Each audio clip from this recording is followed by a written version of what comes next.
Bonjour à tous. Bienvenue à notre bibliothèque vivante des métiers hors de l'ordinaire. Donc aujourd'hui, bibliothèque vivante bien spéciale parce qu'on a sans doute des gens du Salon du Livre qui sont avec nous. Donc on a bénéficié de leur plateforme virtuelle. Donc merci et bienvenue.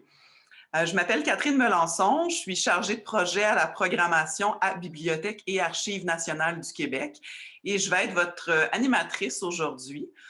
Normalement, une bibliothèque vivante, ça ne se passe pas en virtuel, ça se passe en vrai. Nous, on la fait généralement dans le hall de la grande bibliothèque. On fait profiter nos usagers de rencontres en tête-à-tête avec des gens qui ont des parcours de vie ou des parcours professionnels hors de l'ordinaire. Donc aujourd'hui, on va faire ça en format virtuel et vous allez entendre deux livres humains qui sont absolument passionnants, deux collègues. Donc Isabelle Robitaille, qui est bibliothécaire et qui est responsable des collections de livres anciens, de feuilles volantes et d'iconographie documentaire à BANQ, et Alban Berson, qui est cartothécaire. Donc, on va vraiment être plongé dans les métiers du livre et de la carte géographique aujourd'hui. Notre conversation va durer environ 60 minutes. Donc, sans plus tarder, je vais demander à mes collègues Isabelle et Alban d'ouvrir caméra et micro pour les présenter. Bonjour. Bonjour. Merci d'être là. Super contente de passer ce petit 4 à 5 avec vous. Nous aussi. Yeah. Donc, je vais vous présenter brièvement, puis ensuite, je vais vous demander un peu de nous parler de votre parcours, de qui vous êtes et de votre boulot à BANQ. Alors, première petite introduction. Donc, Isabelle, d'abord, ton titre est bien mystérieux pour le commun des mortels parce que tu es responsable des collections de livres anciens, de feuilles volantes et d'iconographie documentaire. Donc, moi, c'est sûr que je vais être très curieuse de t'entendre sur ce qu'est une iconographie documentaire et des feuilles volantes. Je me doute de ce qu'est une feuille volante, mais tu sauras nous en dire davantage. Et Alban, cartothécaire, tu es le maître de la carte géographique. Donc, je vous laisse la parole et je vous laisse vous présenter, peut-être Isabelle en premier, puis de nous parler de qui vous êtes. Bien, bonjour, ça me fait plaisir d'être ici aujourd'hui. En fait, moi, je m'occupe des collections de livres anciens, donc pas mal tout le monde connaît un peu c'est quoi un livre. Donc, un livre ancien, c'est les livres avant 1850. Les feuilles volantes, c'est un document, juste une feuille imprimée normalement juste d'un seul côté. Et c'est souvent la production québécoise, donc juste imprimée au Québec jusqu'au début du 20e siècle. J'ai un exemple ici d'une acquisition récente, comme ça. Donc, c'est imprimé juste d'un côté. L'autre côté, c'est une note du libraire. Et la troisième collection, c'est la collection d'iconographie documentaire. En fait, c'est des gravures anciennes, des images anciennes, soit des lieux, des paysages, des portraits ou des immeubles, des buildings qu'on voyait à l'époque, donc aussi avant le 20e siècle. Donc, c'est toute une responsabilité, tu as une grande famille documentaire à gérer quand même. Bien, souvent, je résume ça à imprimer ancien, ça résume les trois collections. Ah, voilà. Et Alban? Donc moi j'ai le titre de cartothécaire, donc je suis responsable de la collection de cartes géographiques et j'ai aussi la responsabilité de la collection de cartes postales, qui n'est pas négligé non plus. C'est un type de document qui est parfois un peu oublié de certains historiens, mais pourtant comme le format légal de carte postale illustrée au Canada c'est 1897, donc et puis ça a baissé bien sûr dans les années 90 avec Internet, mais ça offre une espèce de panorama du Québec au XXe siècle assez éloquent. Il y a beaucoup de phénomènes qui sont documentés que par les cartes postales, donc c'est intéressant. Mais ça reste quand même un peu la collection secondaire à côté de ma collection principale, ce sont les cartes géographiques. Et on en a énormément. La plus ancienne est de 1537 et les plus récentes sont peut-être arrivées la semaine dernière ou aujourd'hui même via le dépôt légal. Essentiellement, bon, Isabelle et moi, on travaille en collaboration, on fait partie de la même équipe, mais on répond à des questions de référence. Donc souvent, moi, ça concerne l'information géographique ancienne, par exemple, ça peut être un consultant en urbanisme ou en architecture qui cherche à savoir qu'est-ce qu'il y avait ici précisément à cet endroit par le passé. Par exemple, si on achète une propriété, si on soupçonne qu'il y ait pu y avoir une usine de produits chimiques qui a pu contaminer le sol dans les années 1930, ça peut être intéressant de faire l'historique du lieu. Si on est généalogiste, on peut vouloir aussi localiser ses aïeux, ses ancêtres. Peut-être qu'on peut voir leur domicile sur une carte en croisant des informations, un bottin avec une carte. On peut aussi localiser peut-être un certain groupe d'Amérindiens qui sont parfois localisés sur les cartes du régime français. Toutes sortes d'informations qui relèvent de la géographie. Parlant de géographie, moi, je connais la réponse, mais pour le bénéfice des gens qui nous écoutent, vous travaillez où physiquement quand nous ne sommes pas dans une vie de pandémie? Je peux peut-être répondre parce que je suis sur place. En fait, notre équipe, en fait, qu'on appelle des collections spéciales qui regroupent les collections d'Alban, de moi et de 2 autres collègues, on est au centre de conservation qui est sur la rue Haute, dans Rosemont-la-Petite-Patrie. Donc, on est BANQ Rosemont-la-Petite-Patrie. Et là, en ce moment, je suis dans la salle de lecture. Et donc, on reçoit en temps normal des chercheurs la semaine pour faire des recherches sur ces collections spéciales. C'est des collections qui ne sortent pas de la bibliothèque, donc il faut qu'ils les consultent sur place. Et donc, on a une équipe avec nous de techniciennes en documentation qui nous aident à travailler sur ces collections-là et accueillir le public. Donc, les livres que j'ai en arrière, c'est des livres de référence liés aux diverses collections spéciales. Je vois. Et dites-moi donc, je reviens sur vous en particulier. Avant d'arriver à BANQ, vous avez fait quoi comme parcours, comme études? Je sais qu'Alban a des études en histoire, je pense, et en philosophie. Donc, non, je me trompe. On est en philo, oui. En philo, oui, en philo, voilà. Alors, oui, comment êtes-vous arrivé à BANQ? Isabelle? OK. Mais moi, ça fait 13 ans que je suis à BANQ, qui est spécialiste des imprimés anciens. Moi, il y a l'objet qui m'a toujours intéressé, le livre ancien, c'est beaucoup au niveau de l'objet parce que chaque livre ancien, c'est un objet unique par son itinéraire, en fait, géographique et aussi intellectuel. Et donc, je me suis toujours intéressée aux objets. Moi, j'ai étudié en anthropologie à mon bac. Et plus spécifiquement en archéologie. Donc, c'était vraiment l'histoire, comment on pouvait trouver l'histoire à l'aide d'objets. Et je trouve que quand j'ai fait ma maîtrise, en fait, en bibliothéconomie, je trouve que c'était une continuité parce que je m'intéressais beaucoup aux livres anciens, aux documents anciens. Et je trouvais que c'était un peu de l'archéologie, même encore aujourd'hui, je trouve que c'est un peu de l'archéologie que je fais dans les livres pour savoir qu'est-ce que le livre peut nous apporter comme information sur l'histoire. Donc, c'est un peu ça mon parcours. Intéressant. Alba? Donc, moi aussi, bien sûr, j'ai une passion pour le document ancien, le livre ancien. J'enseigne l'histoire du livre et de l'imprimé à l'Université de Montréal.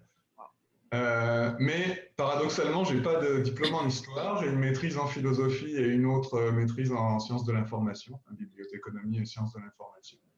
Dans les sciences de l'information, comme j'ai toujours aimé fréquenter les bouquinistes, j'ai toujours aimé fouiner un peu dans les documents anciens, je me suis spécialisé dans les documents anciens et à l'intérieur même des documents anciens, j'ai trouvé un intérêt pour les cartes en découvrant ce livre qui est paru en 2007, La mesure d'un continent, qui est un atlas historique de l'Amérique du Nord, vu d'un point de vue francophone, donc beaucoup à travers le prisme de la Nouvelle-France et du Bas-Canada. Et ça m'a beaucoup intéressé, donc j'ai décidé d'essayer de faire mon stage et d'obtenir des jobs d'été à Rosemont-la-Petite-Patrie. Ça a marché? J'ai travaillé dans d'autres milieux en attendant, mais petit à petit, j'ai fait ma place. Et puis, je suis devenu finalement le cartothécaire. sous la supervision de mon mentor, Jean-François Palomino, qui est également le co-auteur du livre. Donc, il y a vraiment une continuité. J'ai un parcours un peu atypique, mais il y a une certaine persistance, en fait, un intérêt pour l'information ancienne, on va dire, pour le jadis. On a déjà des questions du public, ça sort déjà. Donc, on a un usager qui a une question spécifique pour chacun d'entre vous, Pierre, qui demande à Isabelle, quels sont les livres anciens les plus célèbres ou consultés au Québec? Les plus célèbres, ben c'est sûr que les grands auteurs, parce que dans la collection de livres anciens, on a à peu près 11 000 titres. Il y a à peu près la moitié de la collection, c'est des livres qu'on dit européens, mais relatifs au Québec. Et c'est sûr qu'il y a des livres un peu plus connus, comme les livres de Samuel de Champlain, le père Lafitteau. Peut-être que c'est pour les gens qui connaissent un peu l'histoire du Québec, c'est peut-être un peu plus connu. Aussi, dans les livres, il y a aussi la provenance des livres. Des fois, que ça rend le livre plus important au niveau pas du contenu, mais à qui ça a appartenu. Donc, les marques de provenance, les anciennes signatures quand ils ont écrit. Donc, on a beaucoup de livres, peut-être une centaine de livres qui ont appartenu à Louis-Joseph Papineau parce que c'est un grand collectionneur. Donc, il y a ces livres-là aussi. Je ne sais pas si ça répond à sa question. Sans doute, sans doute. Et Alban, le même Pierre demande, est-ce qu'il y a des erreurs de localisation ou de toponymie sur les cartes anciennes? C'est délicat de parler d'erreurs parce que à quoi est-ce qu'on peut le comparer à la même époque? Bon, il peut y avoir il y a des cartes plus ou moins précises, il y a des cartes qui peuvent être en retard par rapport à leur propre époque. Ça peut arriver, mais pour d'autres raisons. Par exemple, ça peut être simplement pour illustrer, grosso modo, un endroit pour donner au lecteur une vague idée de la configuration du territoire sur lequel on écrit, pour accompagner un texte. Donc là, ça ne nécessite pas un haut degré de précision. Mais oui, il y a parfois, il y a ce que j'appelle des mythes géographiques ou des mirages cartographiques. C'est un peu mon dada. C'est pas vraiment des erreurs, c'est un peu différent. Je suis en train d'écrire un livre sur le sujet d'ailleurs. C'est des lieux qui sont assez documentés, qui figurent sur de nombreuses cartes, parfois pendant des centaines d'années, et qui pourtant n'ont jamais existé. Je peux donner un exemple peut-être en partageant mon écran là, ici, maintenant. C'est des histoires qu'on adore dans les bibliothèques vivantes, ça. On veut voir. Est-ce qu'on voit mon écran maintenant? En fait, Alban, oui, on le voit. Oui. On voit BANQ numérique, un de nos outils fort utilisés.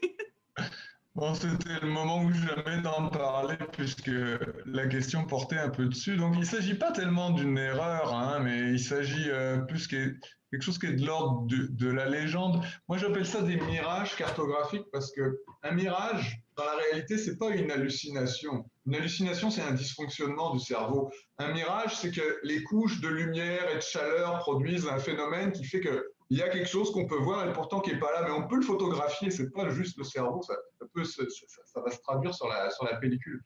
Là, c'est un peu pareil, c'est un lieu, il est sur la carte, il a tous les atours de l'existence, puis pourtant ça n'existe pas. Et ici, regardez, c'est écrit en italien sur cette carte de 1556, Giovanni Battista Ramusio, et c'est écrit Isola dei Demoni, donc c'est pas compliqué à comprendre quand on est francophone, l'île des démons. Ça s'est répété de 1507 jusqu'à environ 1645. On pensait qu'au nord de Terre-Neuve, au large de Terre-Neuve, il y avait une île sur laquelle il y avait des démons. Et on voit ici des personnages qui ressemblent un peu à Belzébuth. Là, il y en a un qui est cornu, l'autre qui a des ailes un peu comme une chauve-souris, puis un peu des pattes de faune, hein, comme Satan. Il est fort probable, en fait, que cette légende vienne à l'origine des premiers marins qui ont fréquenté ces eaux, peut-être avec Jean Cabot, peut-être pas. Et vous savez, à Terre-Neuve, il y avait un peuple qui a aujourd'hui malheureusement disparu dans la brutalité des conflits avec les Britanniques au XIXe siècle, qui s'appelait les Béotucs. Oui. Et on sait que les Béotucs étaient très hostiles à l'égard des intrus. et qu'ils avaient l'habitude de crier, de hurler pour les dissuader, de faire beaucoup de bruit. Et peut-être que cette habitude a nourri un peu la légende autour des démons qui sont censés se manifester sous la forme de voix.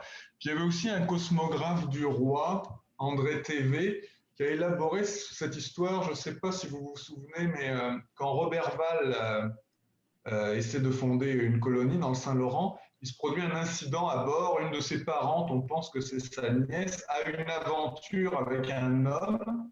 Et donc, il trouve ça inacceptable parce que c'est une personnalité très rigide. Hein, c'est un protestant à la dure, à l'ancienne, très austère. Et donc, il abandonne cette jeune femme et son amant, ainsi que le chaperon, la douane, la vieille dame qui s'occupait de la jeune femme, sur une île sur laquelle elle serait restée 2 ans. Elle aurait eu un enfant et elle lui aurait fait le récit, en effet, de présence démoniaque sur cette île. Il est revenu un peu sur ses affirmations à la fin de sa vie en disant que peut-être qu'elle délirait à cause de la solitude une fois que ses compagnons d'infortune sont morts. Et vous voyez, ça a nourri tout ça. Alors, c'est plus qu'une erreur sur une carte. Là, c'est quasiment du mythique à l'intérieur du scientifique, c'est du légendaire. C'est ça. Mais sinon, pour revenir à la question de l'usager, je dirais pas vraiment qu'il y a des erreurs de toponymie, c'est juste que la toponymie évolue. De nos jours, c'est très normé. On a un registre toponymique pour le Québec, pour le Canada. Et à l'époque, surtout au XVIe siècle, qui m'intéresse particulièrement, mais même XVIIe, XVIIIe, le toponyme, ça fait partie un peu de l'histoire et de la politique. Par exemple, Champlain et Cartier distribuent des toponymes francophones à droite et à gauche pour montrer que ici c'est la Nouvelle-France. Ils reprennent aussi volontiers les toponymes amérindiens quand ils sont informés de l'existence du toponyme. D'ailleurs, pour l'un comme pour l'autre, à peu près à hauteur de 10% de la toponymie vient des Amérindiens. Dans le cas de Champlain, c'est souvent le nom de la voie d'eau qui permet d'aller les rejoindre. Par exemple, la rivière des Outaouais permet d'aller rejoindre les dits Outaouais. Voilà. Ah, c'est intéressant, merci. Une autre question, mais on change complètement de registre. Donc, Isabelle, je vais te poser la question. Quel logiciel utilisez-vous pour gérer tous vos documents? Donc, on est vraiment plus dans le pratico-pratique, mais c'est précieux. On veut savoir. On a un catalogue privé sur place, en fait, qui est le portfolio de Bibliomondo. Et c'est ça, en fait, que tous les bibliothécaires au traitement documentaire utilisent pour créer les notices des nouvelles acquisitions et pour les périodiques aussi, pour avoir le décompte, le dépouillement de chacun des titres. Donc, c'est ce logiciel-là qu'on utilise à l'interne, c'est ça que je cherchais, à l'interne, donc pour faire des recherches et tout ça. Ah, parfait. Et bon, c'est un aspect très technique de votre travail, mais je sais que vous avez des tonnes d'éléments emballants dans votre travail. Puis j'aimerais vous demander ce que vous aimez le plus de votre travail. À part travailler ensemble, là, ça, je suis certaine que ça doit être super agréable. Regardez vos sourires. Moi, qu'est-ce que j'aime bien, c'est surtout faire de la recherche parce que je suis une personne très curieuse, donc j'adore fouiller, comme j'ai dit tantôt, faire un peu d'archéologie dans les documents. C'est ça qui est le fun. Puis on voudrait en fait faire des heures et des heures et des jours à faire ça des fois, mais on a d'autres choses à faire aussi, mais on essaie de faire des recherches. Moi, c'est ça que j'aime bien. Comme en ce moment, Alban, il m'a demandé une question, en fait, qu'on appelle une question de référence. On a des questions de référence de l'externe, mais on a aussi de nos collègues qui peuvent les aider dans leur travail. Donc là, il m'a posé une question, je peux sûrement le dire, Alban, sur des images. Il m'a demandé des images de bateaux du 16e et 17e siècle, donc de voiliers. C'est des voiliers, là, donc là, c'est ça en ce moment, je suis en train de chercher ça et c'est passionnant parce que oui, il y a des livres que je connais, j'ai des images que je connais, mais il y a aussi des images que je ne connais pas du tout, que là, je découvre des choses en cherchant sur Internet pour me donner des idées vers quel livre que je pourrais aller parce que nécessairement, toutes les images dans les livres anciens ne sont pas numérisées. Donc, ça ajoute la complexité de la demande, mais c'est vraiment intéressant parce qu'on découvre encore plus notre collection. Donc, à chaque question de référence, on découvre des choses et on est toujours émerveillé, là. Et c'est des belles images, donc c'est le fun à regarder aussi. Ah, bien sûr. Alban, toi? Mais je confirme d'abord que Isabelle est une excellente fouineuse, hein. Plusieurs fois, elle m'a trouvé des documents que je n'aurais pas trouvés moi-même parce que même si on a les bonnes techniques bibliothéconomiques, les bons réflexes, qu'on sait faire ces équations de recherche, le fait de connaître bien sa collection, d'être expérimenté, de la connaître depuis des années, ça fait que ça suscite des intuitions que quelqu'un d'autre ne peut pas avoir. Puis je crois Isabelle aussi, elle est assez pugnace, elle fouille souvent profondément jusqu'à ce qu'elle trouve, elle n'abandonne pas. Donc oui, ça c'est un aspect, bon, on est là pour ça, on a une collection à disposition, puis les gens nous posent des questions, on essaie de trouver des réponses dans la collection, c'est vraiment intéressant.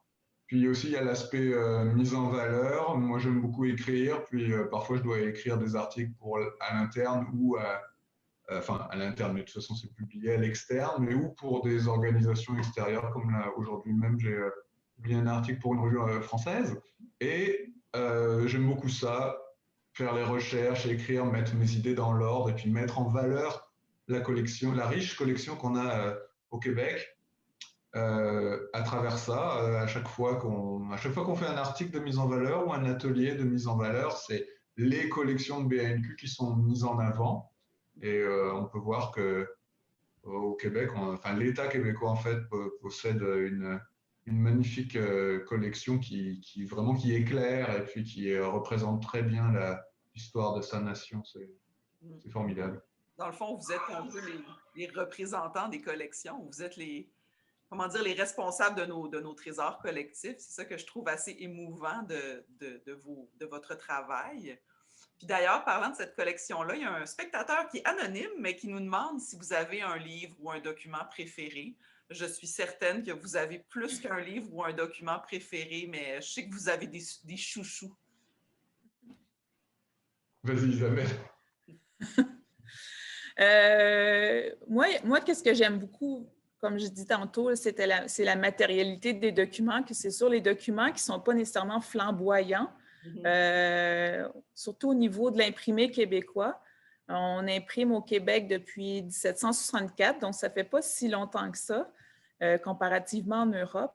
Donc, les premiers livres qui ont été imprimés ici, c'est des livres, on n'avait pas beaucoup de caractères typographiques, on n'avait pas encore de moulin à papier pour fabriquer le papier. Donc, les documents sont assez, je peux dire, rudimentaires. Et moi, c'est vraiment beaucoup ces documents-là que j'aime bien. Je trouve qu'ils ont une histoire, sont pas comme les autres, tout ça. Et c'est notre histoire aussi, au niveau de l'histoire du livre aussi. Donc, c'est des documents qui m'intéressent beaucoup. Mais en fait, il y a un des documents que j'ai trouvé il y a quelques années dans la collection. On a, à la création de la Grande Bibliothèque, il y a eu la fusion, en fait, de la Bibliothèque nationale avec la Bibliothèque centrale de la Ville de Montréal pour devenir la bibliothèque publique, qui est la Grande Bibliothèque. Mais il y avait une collection à cette bibliothèque-là de la Ville de Montréal, qui est la collection Gagnon, donc du bibliothécaire, pas bibliothécaire, bibliophile Phileas Gagnon. Et lui, il avait quand même pas mal de livres assez exceptionnels. Et des fois, quand moi, je suis arrivée ici, je me suis promenée dans les rayons, j'ai essayé de trouver des documents qu'il y avait. C'est un peu comme ça qu'on découvre aussi une collection. Et il y avait un des livres qui était un peu spécial. Je l'ai ouvert, il était dans une boîte. Et là, je l'ouvre, c'est un livre de 1770. Je l'avais en image, je peux peut-être partager mon écran. Oui. Il y a même des trésors sur vos écrans. C'est la beauté de la chose. Donc, voilà. Je vais faire ça. Je vais essayer de tasser. OK. En fait, c'est celui-là ici. Les instructions de la jeunesse en la piété chrétienne. Donc, ce n'est pas un livre nécessairement qu'on est porté à lire, mais c'est quand on l'ouvre, en fait, on se découvre que c'est une boîte. C'est une boîte spéciale, donc une boîte secrète, donc qui a appartenu au bibliothécaire à la Ville de Montréal, qui était en fait avant ça le premier bibliothécaire de la Bibliothèque Saint-Sulpice, qui est la base de nos collections, le noyau de nos collections ici de livres anciens.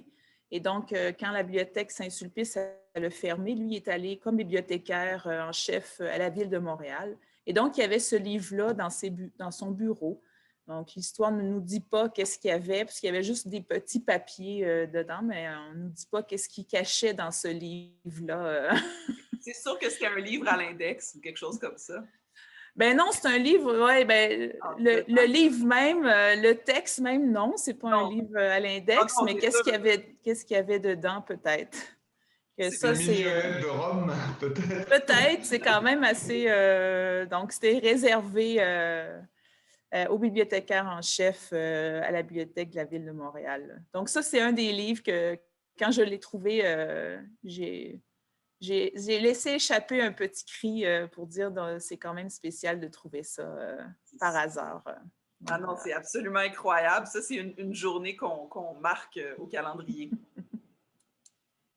Et Alba, toi, ton document chouchou? Je ne peux pas avoir un seul document chouchou, mais c'est vrai que j'adore les cartes du XVIe siècle. Justement, à cause de... parce que c'est de la cartographie, donc c'est la science de la configuration de la Terre, mais on est à la Renaissance, on a encore un pied dans le Moyen-Âge et ses croyances et ses bestiaires, et donc il y a des monstres marins, il y a une part de légendaire qui se mêle au factuel, et j'adore le mélange des deux. Oui, j'ai vraiment un faible pour tout ce qu'on a qui date du XVIe siècle. Et l'époque de Cartier, en fait, j'adore. Même Champlain est un peu trop moderne pour moi. Ah, c'est vrai, Champlain est si moderne.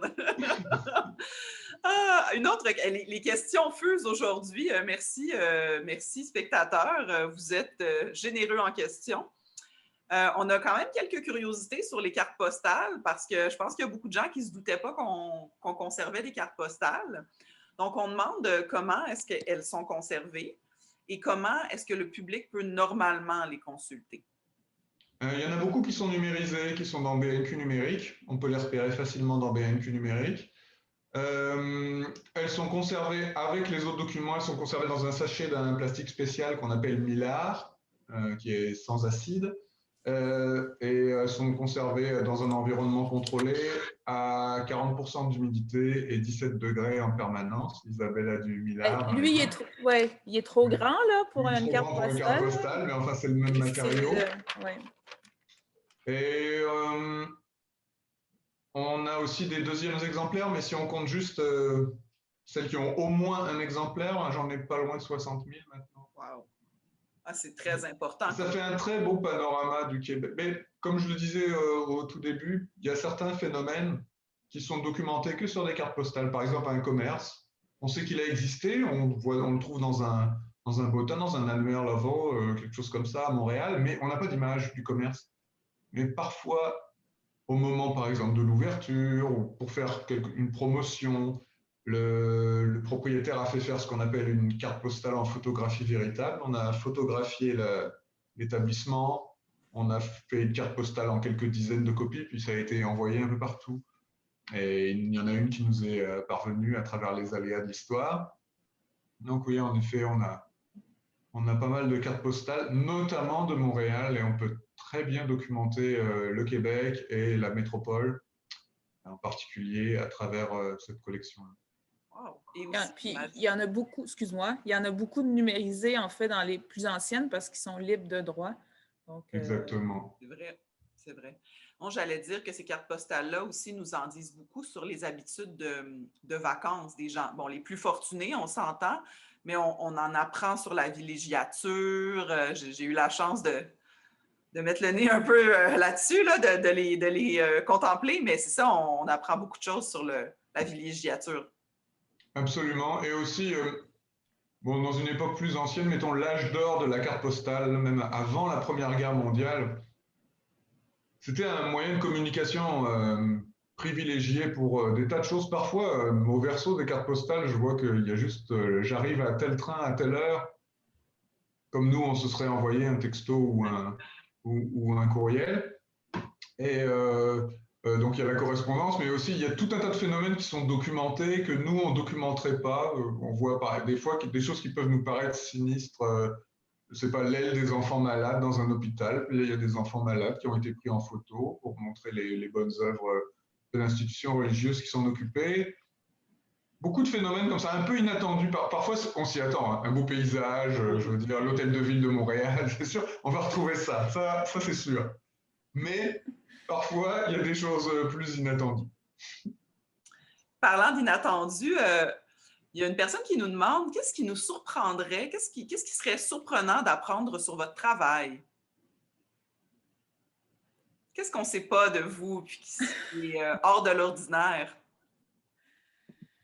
Ben, je peux dire peut-être quelque chose. En fait, nous, on a quand même une liberté dans notre travail. Oui, on nous demande de faire des choses. Si des fois, il y a des commandes qui viennent de plus haut, mais on a quand même une grande liberté dans les choix des sujets, des présentations ou des articles qu'on veut écrire pour la revue ici à BANQ à rayons ouverts. Donc, on a cette grande liberté-là, que c'est ça que moi, j'aime beaucoup dans cet emploi parce que je peux vraiment aller plus dans le type de documents qui m'intéresse ou vraiment plonger dans les caractères. Moi, j'aime beaucoup la typographie, donc vraiment explorer ça et j'ai la liberté de le faire et de prendre le temps que je veux pour le faire, puis je peux apporter l'information éventuellement dans des articles ou dans les... donc, c'est ça, c'est cette grande liberté-là que les gens, ils sont toujours un peu surpris, dépendamment. Les bibliothécaires n'ont pas toujours cette liberté-là, mais nous, ici, on a quand même une grande liberté pour ça. Bien, en fait, c'est qu'on a confiance en votre expertise. Donc, oui, puis quand on en parle, en fait, d'un sujet qui nous intéresse vraiment, c'est beaucoup plus intéressant qu'un sujet qui nous est imposé pour un atelier ou pour un article. Oui, tout à fait. Autre question de David qui nous dit la boutique de BANQ propose certaines reproductions de cartes anciennes et c'est super, mais comment le public peut mettre la main sur des cartes plus anciennes? Ou sur plus que... Oh oui, sur plus que des cartes anciennes, désolé. Donc, est-ce qu'on peut... Moi, je pense à notre service de numérisation. Si des gens voient des documents en ligne qui leur plaisent et qui sont libres de droit, par exemple, ils peuvent quand même faire une demande. En général, à quelques exceptions près, mais les documents anciens qui sont dans BANQ, qui ont été numérisés et qui se trouvent dans BANQ numérique, on peut en demander une reproduction en haute définition et ensuite on peut la faire imprimer. Alors ça peut être n'importe, ça peut être moi je pense toujours aux cartes géographiques, mais ça peut être ça peut être de l'iconographie documentaire, ça peut être une stamp, ça peut être un tas de choses, une affiche, pourquoi pas. Et ensuite, on peut la faire reproduire chez un imprimeur si on veut se faire une déco un peu personnalisée. Je pense qu'on peut les télécharger aussi si c'est pas en haute définition, là, mais on peut les télécharger, je pense, directement, je crois. On peut les télécharger. Souvent, si le document est très grand, on va obtenir un JPEG qui va être très bon, hein, mais pas d'aussi bonne définition que le TIFF original, mais ça peut être déjà ça aussi gratuitement, oui, en effet. Puis si on veut aller plus loin, il y a des fruits qui s'appliquent. Isabelle, une question pour toi, précise, de Leïla. Est-ce qu'il y a des livres anciens sur la paléontologie? Et si oui, de quelle année datent-ils? Sur la paléontologie, oui, OK. Je pense que c'est un domaine d'études qui est quand même assez récent. Oui. Je pense que c'est plus du 19e, 19e, peut-être fin 19e. Moi, les livres, en fait, que j'ai, c'est avant 1800. Et même les livres européens qui sont non relatifs au Québec qu'on a en collection, c'est avant 1800. Donc, je ne pense pas qu'il y ait beaucoup de livres là-dessus, mais on a comme... il y a la description de l'Égypte, qui est un livre suite à la conquête de Napoléon de l'Égypte. Donc, qui est je me souviens plus du nombre de volumes, mais c'est des grands folios, là, des grands livres et qu'il y a des super belles images, en fait, de l'Égypte. Ce n'est pas de la paléontologie, mais c'est de l'archéologie.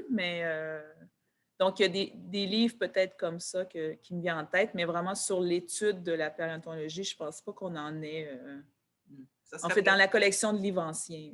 Ça serait peut-être plus dans les universités. Peut-être aussi, ou plus récent, si c'est plus 19e siècle, fin 19e. Ça sera pas on en a peut-être à BANQ, mais pas dans la collection de livres anciens. Okay. Merci. Et Alban, je reviens sur les cartes postales. Est-ce que les cartes postales peuvent faire l'objet de restauration, comme les œuvres d'art dans un musée, par exemple? Oui, en fait, tous les documents qu'on conserve peuvent faire l'objet d'une restauration. Il faut sélectionner peut-être ceux qui sont ceux qui valent la peine d'être restaurés aussi. Et bon, il y a différents critères qui déterminent, parce que on a une restauratrice, peut avoir de l'aide aussi, mais ça, il faut sélectionner ce qui va être restauré ou pas. Parce que n'importe quel type de document peut faire l'objet d'une restauration. On peut réparer, en tout cas, ça peut être soumis à l'examen de la restauratrice. Ce que je dirais qui surprend un peu les gens, ça répond en même temps à la question de tout à l'heure, et je pense qu'Isabelle sera d'accord avec moi, c'est que en fait, c'est pas les documents les plus anciens qui posent les plus gros défis de restauration. C'est surtout la fourchette à peu près, mais entre 1850 et 1950. Au milieu du 19e siècle, on invente le moteur. Avec le moteur, on peut broyer du bois. Au lieu de faire du papier avec du coton ou des guenilles, du chiffon, on se met à faire du papier avec de la pâte à bois. Mais on ne sait pas à quel point, à ce moment-là, à quel point à long terme c'est mauvais. Ça devient cassant, ça jaunit, ça déchire d'un rien.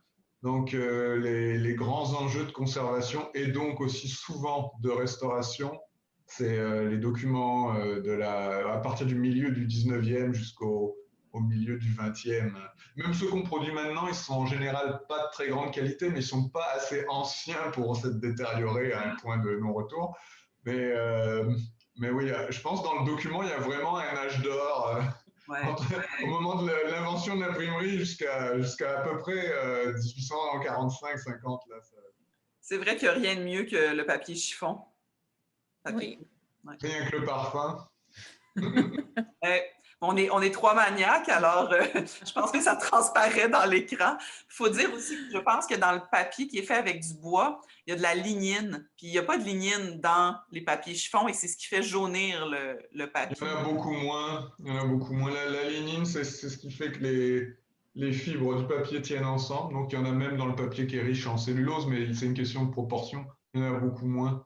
Alors qu'en effet, il y en a plein dans le papier de bois, c'est ça qui rend le papier jaunissant et surtout cassant, ce qui est très embêtant. Et particulièrement si on l'expose à la lumière. Oui, alors c'est pour ça que on ne peut pas le voir, mais les documents, vous pouvez peut-être nous en parler, sont conservés parfois dans des tiroirs à plans qui les gardent dans la noirceur aussi. Donc, les réserves ressemblent à quoi? Pouvez-vous nous les décrire? C'est des tablettes. Mais en fait, c'est la température et l'humidité est contrôlée. Donc, l'humidité, c'est entre 45 et 55, dépendamment si c'est les... Comment? Je pensais que c'était 40. Non. Je suis plus sûre, là, j'ai pas mes notes normalement quand je fais la visite des réserves, mais dépendamment si c'est l'été ou l'hiver. Donc, c'est sûr que l'été, c'est un peu plus humide, mais on essaie de ne pas avoir des grandes fluctuations parce que c'est ça que le papier n'aime pas. Et la température, c'est à 17 degrés constant, là. Donc, et la lumière, en fait, les lumières sont fermées quand il n'y a personne dans les réserves. Et on les ferme toujours lorsqu'on quitte. Tout à fait. Une autre question sur les cartes géographiques, Alban, mais tu as peut-être en partie répondu tout à l'heure. On nous demande quelle est la carte la plus farfelue que vous ayez consultée. Mais on a eu un bon exemple tantôt, mais je suis sûre que tu as dû en voir plusieurs en termes de farfelus. Oui, mais c'est-à-dire, oui, ça semble farfelu avec le recul, mais c'est l'information qu'on avait à l'époque. Ouais. Est-ce que je la cherche maintenant dans BNQ numérique? C'est difficile à expliquer, en fait. Là, je peux improviser difficilement. Je vais juste l'évoquer, je ne vais pas la montrer. On a cru, à l'issue du deuxième voyage de Cartier, il y a eu un malentendu. Je vais l'expliquer dans mon livre, donc quand je l'aurai écrit, vous pourrez l'acheter. Mais on a cru à l'existence au nord-ouest de Montréal d'un lac qui s'appelait le lac de Conibasse. Et en fait, c'est un malentendu entre Cartier et les Iroquoiens d'Hochelaga. Et ils ne se sont vraiment pas compris parce que Cartier avait donné congé à ces deux truchements, les deux jeunes Iroquoiens qu'il avait ramenés en France pour apprendre le français. Il avait à peine kidnappé. Pardon. Ouais, c'est pas clair d'ailleurs, si c'était un kidnapping ou pas. En tout cas, lui-même ne le présente pas comme un kidnapping. Non, ben non, bien sûr. Mais il leur a donné congé ou ils se sont échappés plus bas dans le fleuve.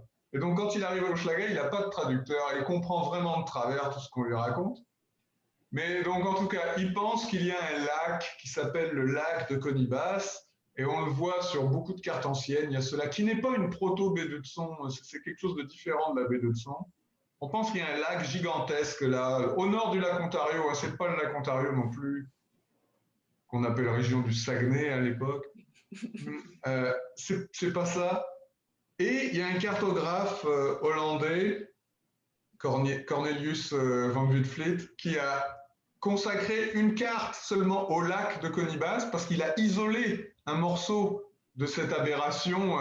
C'était une aberration sur certaines autres cartes, mais lui, il a isolé cette aberration. Il a consacré une carte juste à ce lac qui, en fait, n'existe pas du tout. Donc, c'est pas une erreur sur une carte. La carte entière est une erreur, si vous voulez, un mythe. Et est-ce qu'on l'a à BANQ? On l'a, mais elle n'est pas séparée, elle est dans l'atlas duquel, dans lequel elle était originellement. C'est un atlas de 1597, si ma mémoire est bonne, et c'est le premier atlas qui est consacré spécifiquement à l'Amérique du Nord, le premier dans l'histoire. Oh, wow. L'Amérique du Nord est rien que l'Amérique du Nord. Et il y a cette carte complètement bizarroïde d'un endroit qui n'existe absolument pas. On reconnaît juste en bas, au sud-est de la carte, donc Chilaga pour Hochelaga. Puis à partir de là, c'est sûr que nous qui connaissons la configuration du territoire, on trouve ça complètement bizarre et un peu absurde et oui, farfelu. Oh, wow! J'ai un autre exemple, en fait. C'est dans un des livres anciens qui s'appelle « Abus d'idées spéculatives ». Et il y a une carte à la fin. C'est un livre qui est quand même assez spécial. Il n'y a pas de page de titre et tous les exemplaires, nous, on a un seul exemplaire, mais tous les exemplaires qu'on retrouve dans les autres institutions, il n'y a pas aussi de titre, page de titre. Et il y a une carte à la fin de l'Atlantide. Et en fait, ça prend tout l'espace de l'Atlantique, de l'océan Atlantique nord-sud. Donc, il y a vraiment comme un continent qui prend tout l'espace. Donc, c'est un peu... moi, j'ai toujours trouvé très drôle cette carte-là. Oh. Mais en fait, juste pour défendre le cartographe, c'est parce que, en fait, Platon décrit c'est Platon le premier à parler de l'Atlantide. Et c'est un récit qu'il tient d'un personnage qui lui-même le tient d'un Égyptien qui aurait raconté ce qui s'est passé il y a 9000 ans. Et il dit qu'en fait, l'Atlantide est aussi grande que, je pense, une bonne partie de l'Europe, de l'Asie et de la Libye, qui est en fait l'Afrique du Nord, réunies. Donc, dans le récit de Platon, l'Atlantide est présenté vraiment comme immense. Mm-hmm. Il est assez cohérent avec sa source initiale, mais c'est sûr que pour l'instant, on ne sait pas encore vraiment. Je m'intéresse à ça, puis une dernière recherche, les dernières hypothèses, ce serait peut-être tout simplement le sud de l'Espagne et du Portugal, la péninsule ibérique. Il y a pu y avoir des cités assez puissantes là. Et comme elles étaient au-delà des colonnes d'Hercule, on les a appelées l'Atlantide. Mais c'est pas certain, et puis c'est pas ma spécialité non plus. Isabelle, une question pour toi de Pierre, qui est un de nos curieux spectateurs aujourd'hui. Il demande si la collection de livres anciens continue de grandir. Bien sûr, bien sûr. On a un budget d'acquisition à chaque année et donc c'est ça aussi une des responsabilités de nous deux, en fait, Alban et moi, c'est d'acheter des documents avec ce budget-là. Et c'est sûr que moi, je n'ai pas le dépôt légal parce que c'est ça, par définition, c'est les nouveaux documents imprimés, donc publiés. Donc, il n'y a pas de dépôt de livre ancien. Donc, moi, c'est tous par achat ou par don, si on reçoit des dons. Donc, à chaque année, c'est ça, je regarde les catalogues de libraires que je reçois, que je suis en contact. Des fois, on a des offres directement des libraires.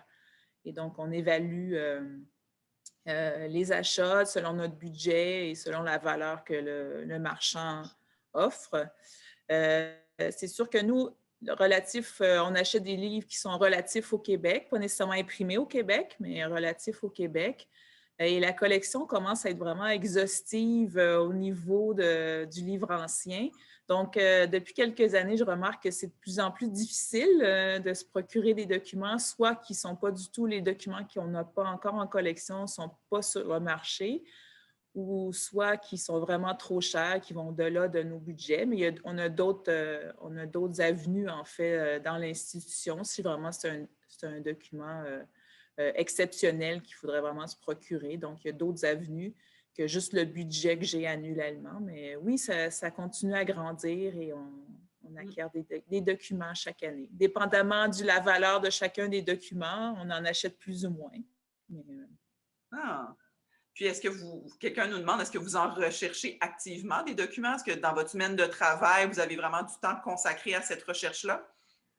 Oui, bien, comme j'ai déjà dit, je n'ai pas une journée typique ou je n'ai pas une semaine typique, c'est plus des mois typiques. C'est sûr que je me donne par mois souvent plusieurs jours de recherche pour les trois collections dont je suis responsable. Donc, maintenant, c'est beaucoup par Internet. Donc, on cherche dans les catalogues de libraires, on fouille un peu et on reçoit aussi plein de catalogues papier qui sont, c'est le fun à regarder aussi. On ne trouve pas nécessairement, mais c'est toujours très, très beau. Ils font des reproductions dans les catalogues. Donc, c'est vraiment intéressant et ça nous met aussi en contexte la valeur de nos propres documents. Donc, ça peut nous donner des fois des idées par rapport aux valeurs et comment ils sont sur le marché en ce moment, si jamais on veut se procurer peut-être un deuxième exemplaire pour les imprimés anciens.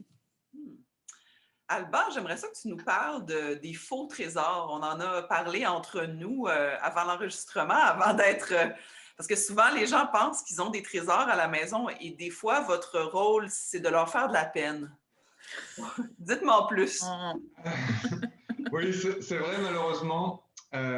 Bon, déjà, il y a peut-être une confusion entre l'attachement personnel à un objet et puis sa valeur monétaire. Ça, c'est un peu la base du problème. Mais aussi, parfois, ça m'arrive assez souvent d'être sollicité par quelqu'un à l'extérieur. Ils savent qu'on acquiert des cartes, justement, dans mon cas des cartes, mais des documents anciens.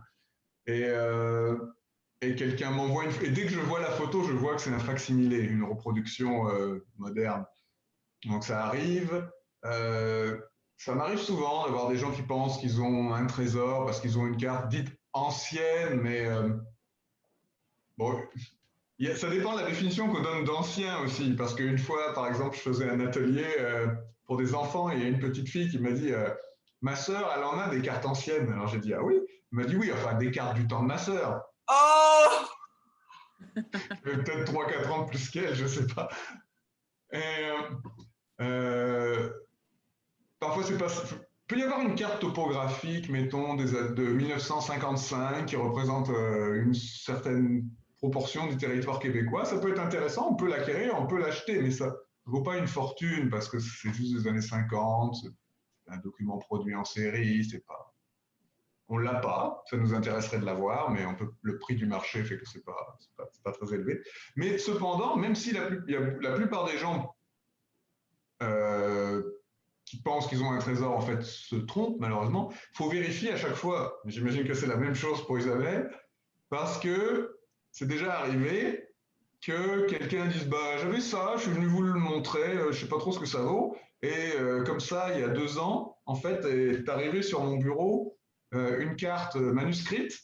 La personne pensait qu'elle était imprimée, mais elle était manuscrite, de Joseph Bouchette, qui est le premier très influent cartographe canadien-français au début du 19e siècle. Et donc, c'est une carte manuscrite. Évidemment, on a tous ces imprimés, c'est le cartographe du Québec par excellence. Mais un manuscrit, ça, je ne m'attendais pas à ça. Il avait recopié une vieille carte de Montréal qui datait du régime français. Selon moi, j'ai fouillé un peu parce que la copie commençait à se détériorer beaucoup et il a pensé que ça valait la peine de conserver cette information. Donc on voit les anciens remparts de Montréal qui ont été abattus vers 1802, si je me souviens bien. Donc, bien que dans, je ne sais pas quel pourcentage, mais dans 95% des cas, 98% des cas, finalement, ce n'était pas un trésor, il faut quand même vérifier à chaque fois parce que si ça l'est, ça peut l'être vraiment. Et quand c'est un trésor, est-ce que vous sonnez l'alarme et vous appelez tous vos collègues à BANQ Rosemont? Comment vous procédez? Ça doit être tellement excitant de découvrir, par exemple, une carte manuscrite. Est-ce que vous contre-vérifiez avec d'autres experts, avec notre restauratrice? Comment vous procédez? Ben, c'est sûr que moi, j'aime ça en parler quand on reçoit, c'est ça, comme tantôt quand je montrais la feuille volante, comme ça, ben, c'est le fun, tu arrives à ton bureau. Là, en ce moment, en plus, on n'est pas ici nécessairement à tous les jours, mais quand on arrive, puis on a ça sur notre bureau parce qu'on l'a acquis, puis c'est pas nous qui fait les transactions, mais que là, elle est sur mon bureau, donc c'est vraiment intéressant. Puis là, tu le montres à tes collègues si des fois, il y a des intérêts, il y a des documents comme ça que notre collègue Daniel aime bien, les documents plus éphémères, donc ça, c'est intéressant, on peut discuter, puis quand il y a des choses, puis on est curieux, donc quand je vais voir Alban, puis je vois un document sur son bureau, ben je me souviens, un des documents, c'était, tu te souviens, la carte qui était toute faite avec c'était-tu des pièces de casse-tête ou c'était des cartes? Ah oui. Oui, oui. Donc, c'était juste un tas de petites cartes, mais c'était formé une carte, c'est des petites cartes en carton, mais ça formait une grande carte géographique. Donc, ça a été intéressant de jouer, avec ça, puis qu'il me le montre, puis qu'il m'explique qu'il venait de l'acheter. Donc, c'était une carte casse-tête, en fait. Chaque morceau du casse-tête était vendu séparément dans des boîtes de chocolat en Espagne. Wow! Il fallait acheter 50 boîtes de chocolat, ben, au moins 50, parce que forcément, il y avait des doublons. Donc, il fallait manger énormément de chocolat pour être capable de reconstituer une carte de l'Amérique du Nord, avec beaucoup d'illustrations, le fun. Ah, celle-là, pour le coup, vraiment absurde, du point de vue des ornements. Par exemple, un crocodile dans le lac Ontario. Bien sûr. On a tous... qui n'a pas fait attention en mettant les pieds dans le lac Ontario? C'est dangereux. Un crocodile. Mais elle est plaisante, elle est amusante. C'est un peu pour les enfants aussi, hein. C'est pour ça que les ornements étaient assez spectaculaires, assez criards. Et oui, c'est ça, on ne voit pas ça tous les jours. Oui, quand on fait une petite découverte, on aime bien la partager entre nous. Puis de toute façon, les collections ne sont absolument pas cloisonnées. La plupart des cartes que j'ai ont été arrachées d'un livre à un moment donné. Ouais. Est-ce qu'il y a des documents sur lesquels vous rêvez de mettre la main? Quel est le Saint Graal du document? Isabelle? J'en ai un. Oh, je veux savoir. C'est en fait Samuel de Champlain, le premier livre imprimé qu'il a produit, qui se nomme Des Sauvages, donc à la suite de son premier voyage ici. Donc ça, on ne l'a pas du tout en collection et je ne l'ai jamais vu sur le marché. Je ne sais pas la valeur qu'il y aurait, mais il faudrait sortir nos portefeuilles, plusieurs portefeuilles pour pouvoir l'acheter. Oh oui. Moi, dans mon cas, il y a des... Alors, je fais juste une petite mise en contexte. Il y a des cartes qui sont manuscrites, donc par définition, elles sont uniques. Un manuscrit est toujours unique. Même si on copie le manuscrit, il va y avoir des légères variantes. Donc, je ne parle pas de ça, mais il existe des imprimés qui sont également uniques. Mm-hmm. Et parce qu'il n'en existe plus qu'une seule copie, on en avait fait plusieurs, ou parfois on n'en avait fait qu'une si c'est une épreuve en vue d'un tirage qui n'a jamais eu lieu, ça peut arriver. Donc il y a certaines cartes géographiques dont il n'existe qu'une seule copie dans le monde, connue, mais ça n'empêche pas qu'on puisse garder l'espoir de mettre la main sur une deuxième copie. L'espoir est souvent extrêmement mince, mais bon, après tout, il y a parfois des documents qui ont été ressortis comme ça du néant. Ça pourrait arriver, je pense, il y a quelques années, juste pour vous donner une idée un peu. Il y a quelques années, on a trouvé, une vingtaine d'années, je crois, on a trouvé en Allemagne la seule copie connue du planisphère de Waldseemüller, qui est la première carte imprimée à montrer un continent distinct du nom d'Amérique. Wow. Et bien entendu, le gouvernement des États-Unis a envoyé le cartothécaire de la Library of Congress aux enchères en Allemagne avec un budget infini. Parce que pour eux, c'était comme l'acte de naissance de la nation, un peu. Et ils l'ont acquis? Oui, pour 12 millions de dollars. Mais si quelqu'un arrivait dans mon bureau avec ne serait-ce que la partie de l'Amérique, ce serait déjà génial. Même s'il manque l'Europe, l'Asie, c'est pas grave. On n'a pas les mêmes budgets. Mais ce qu'il y a, c'est que par contre, on est toujours honnête avec les citoyens, on leur achète les documents au prix du marché, donc probablement que je ne pourrais pas l'acquérir. Ah. Il nous reste à peu près 5 ou 6 minutes. J'ai une question en lien avec les documents rares. Quelqu'un nous demande s'il y a des faussaires dans le domaine des documents anciens.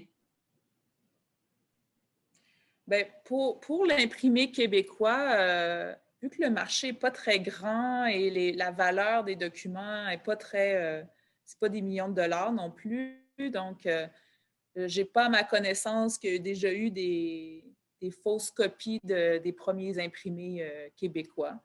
Mais c'est sûr que pour le livre européen, ça arrive un peu plus souvent, mais je n'ai pas eu de cas ici dans nos collections. Là. Donc, c'est pas la même histoire que pour les peintures, par exemple. Là, non. Pas du tout dans le... Ben, pour l'imprimé relatif au Québec, non. Là. Pour les cartes anciennes... C'est différent pour les cartes, oui.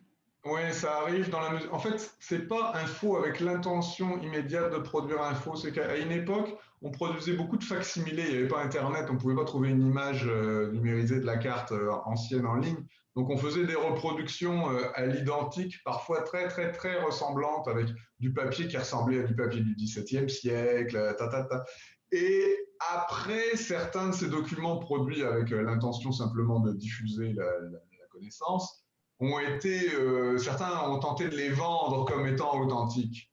Ouais. On en a comme ça une coupe dans la collection. J'avais écrit un petit article sur un que j'avais trouvé une fois, mais on s'est jamais fait avoir dans le sens où on en aurait acheté puis on aurait regretté de l'avoir acheté. C'est toujours des choses qui nous sont parvenues dans des lots de dons, des choses comme ça. Puis en fouillant un peu, on s'est dit ah, ça c'est Et dans le cas de la carte que j'ai en tête, là, entre le facsimilé et un original, il y a une différence vraiment du simple à 100 en termes de prix. Donc, de 1 à 100. Donc, c'est quand même beaucoup. Ah, génial.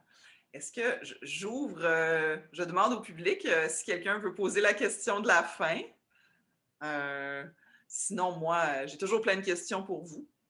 Mais, je ne sais pas si vous voulez encore voir des documents, mais j'avais quand même quelques images à vous présenter. À moins qu'il y ait des questions, je ne veux pas couper la parole. Ben non, mais nos spectateurs sont rendus timides, mais ils ont quand même posé beaucoup de questions. Mais non, je vais te laisser puisque je sais que tu as vraiment des belles choses à montrer. Donc, vas-y, Isabelle. Ça va inspirer les gens pour leur soir. Ça va leur donner envie d'aller fouiller dans leur bibliothèque. En fait, j'avais préparé ici, c'était en fait les acquisitions. Attendez, j'essaie juste de... OK. C'était des documents, en fait, que j'aimais bien, des dernières acquisitions, des acquisitions que j'ai faites au cours de mes 13 ans ici. Donc, je ne sais pas s'il y en a un que tu veux que je monte en particulier ou... Moi, j'aime bien l'oiseau. Oui. En fait, ici, c'est le Fauna boreali americana. C'est un livre, c'est un volume de 4 volumes. Lui, c'est le volume, je crois que c'est le volume 2 de Birds. On avait acquis aussi le premier qui était les quadrupèdes. Oh. Et en fait, lui, John Richardson, il faisait partie d'une exploration de Franklin. J'essaie de me souvenir. De John Franklin dans l'Arctique canadien. Donc, il l'a suivi, il a fait l'inventaire, en fait, des oiseaux qu'il a rencontrés. Donc, dans tous les voyages qu'il a fait. Donc, ça, c'est un exemplaire qui a été colorié, donc rehaussé, parce que c'est imprimé en noir et blanc. Et donc, c'est des super belles images, en fait, des différents oiseaux qu'on retrouve en Amérique. C'est magnifique. Ça, c'était une acquisition qu'on a fait en 2008. Donc, je venais d'arriver. Donc, ça a été vraiment intéressant à trouver. J'étais vraiment contente. Et il nous reste seulement un des 4 volumes à acquérir. Donc, sur les insectes, j'ai pas encore trouvé sur le marché. Donc, les insectes font partie de tes recherches. Oui, ça fait partie de ce qu'on appelle les desiderata, donc les ouvrages qu'on désire. Ah, c'est un beau nom, les desiderata. Oui. Ah, et je peux peut-être montrer parmi les documents les plus anciens. Oui. Il y a ici, c'est un don qu'on a reçu. C'est une dame, en fait, ça avait appartenu, c'est une feuille. Normalement, on n'acquiert pas des documents qui ont été coupés. On essaie d'acquérir un document, un livre qui est complet.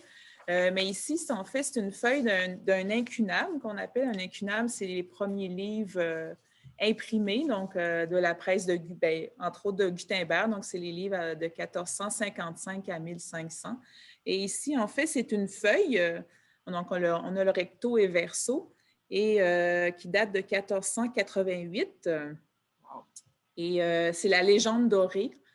Et en fait, moi, j'ai décidé de l'acquérir, ce document-là. Oui, c'était un don, mais je trouvais ça intéressant parce que nous, dans les incunables, on a 76 incunables dans la collection, mais ils ne sont pas illustrés. Donc, c'est souvent des livres par l'historique de nos collections qui viennent de la Bibliothèque Saint-Sulpice, des Sulpiciens. Donc, on a beaucoup d'ouvrages qui sont plutôt religieux, qui n'ont pas nécessairement des illustrations. Donc, ça, c'était intéressant d'avoir un incunable qui était illustré, probablement rehaussé en couleur à la même époque. Donc, c'était une belle acquisition dans la collection. J'ai une toute dernière question qui vient d'apparaître. Donc, par rapport aux dons, comment les gens doivent procéder quand ils veulent faire des dons ou des legs? Je peux y aller. Je ne sais pas si c'était à moi la question, mais c'est soit nous contacter directement ou il y a un bibliothécaire responsable des acquisitions, des achats et des dons. Donc, c'est avec lui qu'on peut voir, évaluer si le document qui est pertinent pour nos collections. Et c'est ça, on discute souvent avec lui, il vient nous voir en fait pour avoir des renseignements sur ce document-là. Est-ce que ça vaut la peine de l'acquérir? Et pour l'évaluer aussi, parce que souvent, quand c'est un don, on peut donner des reçus d'impôts. Donc là, il faut trouver la valeur du document pour pouvoir évaluer le reçu. Bien, en guise de conclusion, je dirais que quand on sera passé par-dessus le méchant virus, les gens vont pouvoir revenir à BANQ Rosemont pour des ateliers. Il y a des visites aussi qui sont offertes au public. Donc, on peut vous rencontrer en vrai avec des gants blancs, puis vous pouvez faire découvrir les trésors des collections. J'ai des commentaires, les gens vous remercient, puis vous ont trouvé absolument passionnant. On aurait pu passer la soirée à vous parler. On est toujours accessible quand même. Hein? On répond aux questions si vous avez des questions sur nos collections. Donc, on est là pour répondre aussi aux questions. Donc, pas sur place, mais on peut vous répondre par téléphone ou par courriel. Ah, génial. Et puis, qu'est-ce que j'allais dire? Ah, ben oui, et puis, par rapport à la suite de la bibliothèque vivante, parce qu'à chaque semaine, on rencontre des gens absolument passionnant. Et la semaine prochaine, je vais encore être avec des collègues de l'interne. Je vais être avec 2 collègues techniciens en documentation qui sont des cracks de la généalogie, parce que c'est la semaine de la généalogie, la semaine prochaine. Donc, Marc-André Desnommé et Hélène Chartrand. Donc, les gens qui nous écoutent, s'il y a des maniaques de généalogie, soyez des nôtres jeudi prochain, 16h. Donc, ça va être le même principe, conversation à 3. Et voilà, on va s'amuser. Et merci encore. moi, je vais vous attraper pour ma liste de questions. C'est ça. On pourrait en parler pendant des heures. Merci beaucoup. Puis, ça fait plaisir. Voilà. Merci. Merci. Au revoir. Merci tout le monde.